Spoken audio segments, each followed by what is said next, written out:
Well, it's been a mentally tough week this week, and I'm getting through it with the Lord, but I have missed some videos and just have not been doing everything that I should have this week. So this week my kids went back to school. It started on Monday and I started back to work. I've worked 2.5 days this week, luckily, which surprises me because it's the start of school and people don't normally take off a lot of, teachers, they're supposed to be there at the beginning. So I'm lucky enough that I was able to work a couple days, but just sometimes with transitions, it takes me a few days to wrap my head around it, and I think I need some rest when things transition.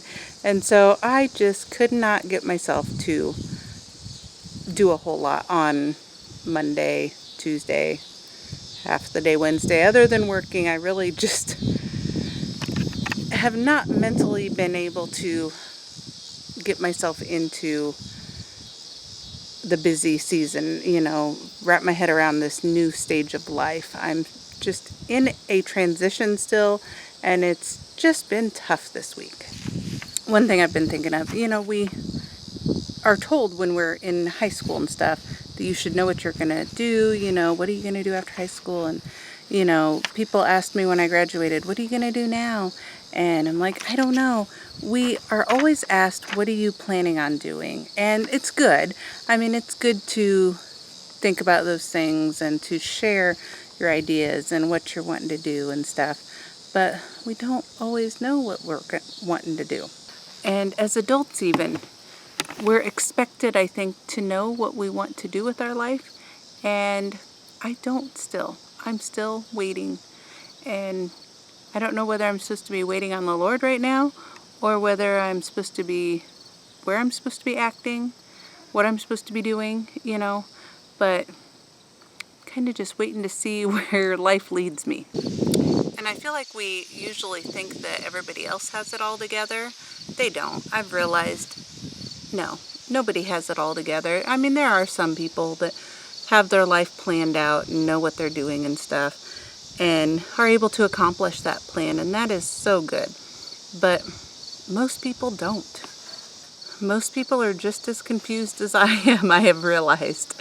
And I think we need to give ourselves grace to be confused and to not know what we're doing and to just rest. I know I can get so stressed out thinking, what am I supposed to be doing? I need to be doing something. I always need to be doing something. I feel like I don't have a purpose if I'm not doing something. But I need to be able to rest and just take it day by day, because we only have today.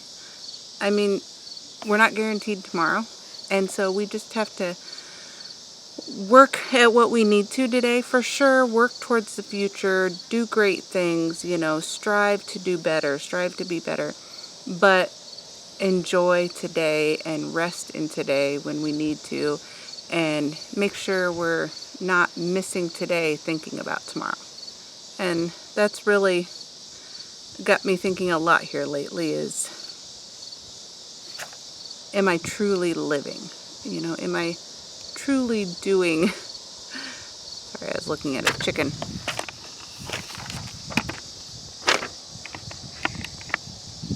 It's not supposed to be out of the chicken coop.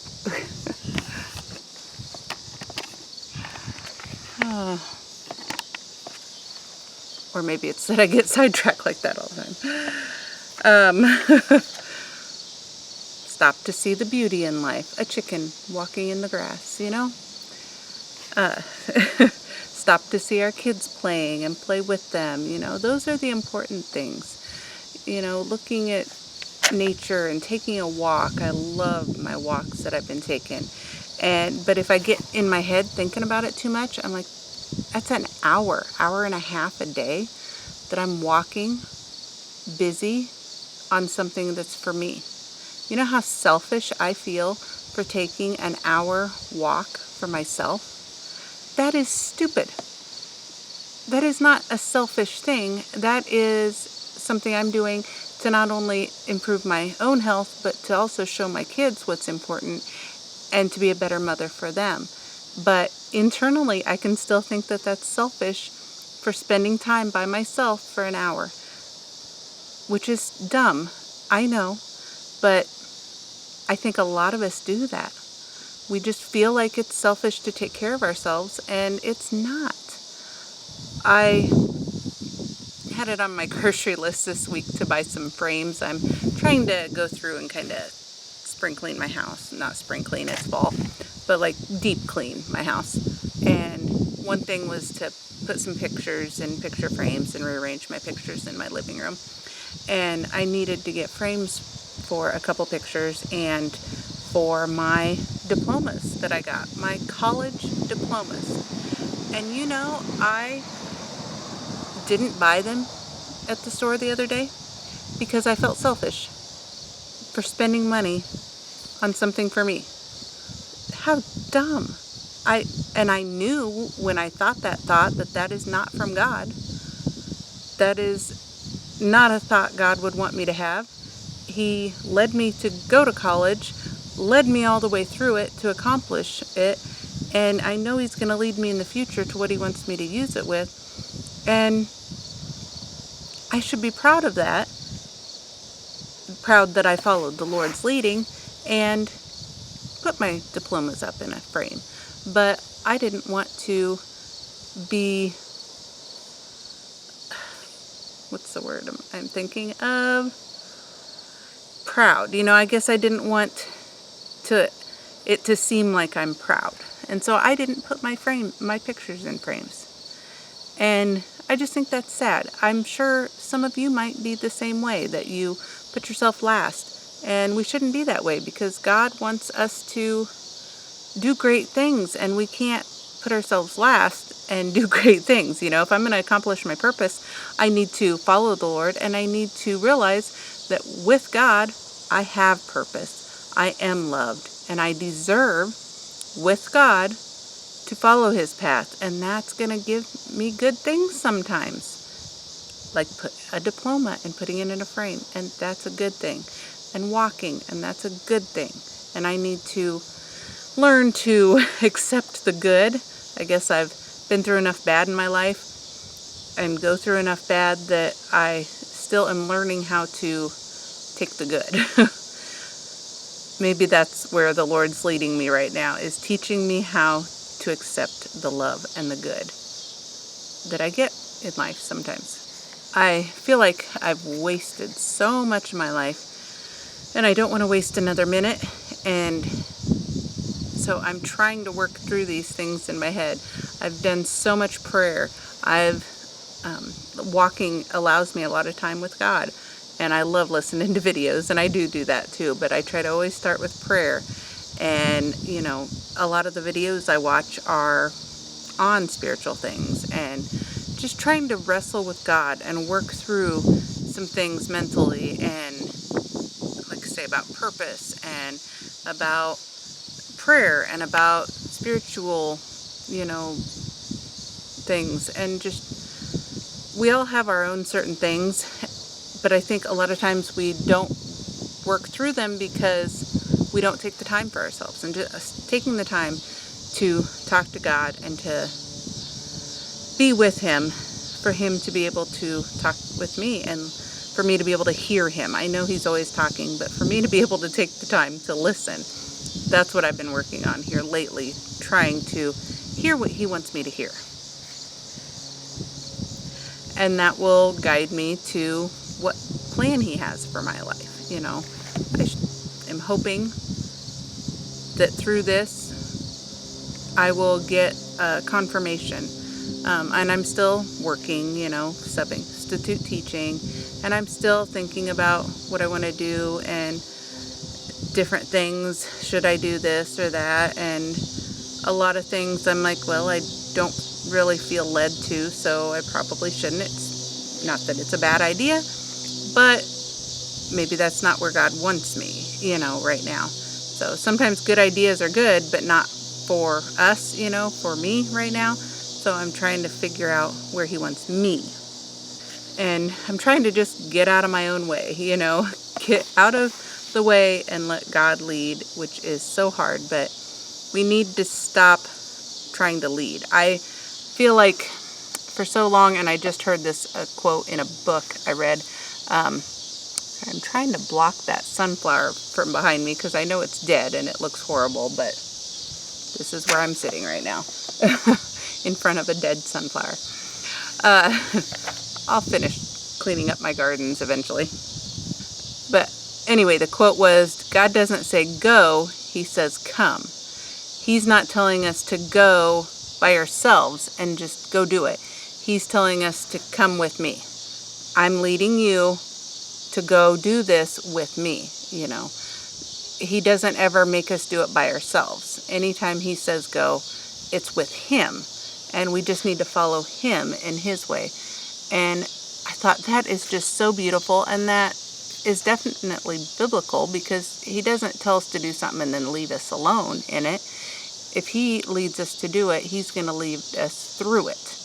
And just trying to remember that always, that God is with us and always guiding us and always loves us. And we just have to lean on him and do what he tells us to, and make sure it's God-led, with lots of prayer, lots of talking with God, and make sure it's what he wants and not just our own selfishness, and make sure it's something that will be fruitful for his kingdom, you know, and not, like I say, just selfish. And I think that's where a lot of us struggle, is that line between selfishness and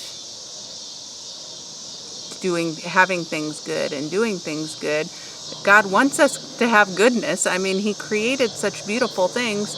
I mean, look in the Bible at how he described to make the tabernacle and all this stuff.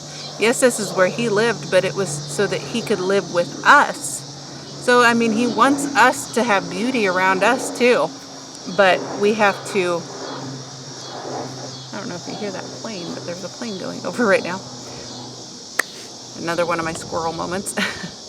But he wants us to be able to live in that beauty too. I mean, he made this world, all the flowers and trees and the sunrise. I love posting sunrise videos posts every once in a while on my Facebook, because I just love sunrises. They're just so beautiful. And he gave us all this beauty, and we should enjoy it. So that's what I'm trying to learn here recently, is just how to really listen to God and figure out what he wants from me, and do and go and follow him. And I feel like this is kind of my waiting room, but we can make our waiting room our classroom. That's a quote from Roots and Refuge Farm. It's a YouTube channel, and I just love it. Make our waiting room our classroom. And I'm trying to do that, trying to learn and grow, and listening to videos and podcasts of biblical things and of God, and being with friends and being at church, and all these things are filling me and filling my cup, so that I'm learning where he wants me to go next, and just trying to plan for the future, and seeing which one of those plans is where he's guiding, and just waiting for the door to be open, basically. Right now I feel like there's just so many paths I could take, and I don't want to take any of them until I know it's the path that's leading to the Lord. So that's my thing right now. Narrow is the gate to heaven, and wide is the gate to hell, and I want to make sure I'm going the gate to heaven, and make sure it's that here on this earth where I'm being led is always closer to God, and to help people and to love people, and to make sure everything I do is for the glory of God and to love others. So that's kind of where I'm at this week, and so that's why I've missed some videos, because I just have been wrestling mentally. Sometimes we go through things and it's tough, but I'm definitely wrestling mentally with God by my side, and that's what matters. So thanks for watching today, friends. I hope you like this video. Subscribe to my channel and continue to join me in this joy-filled life. Thanks. Bye.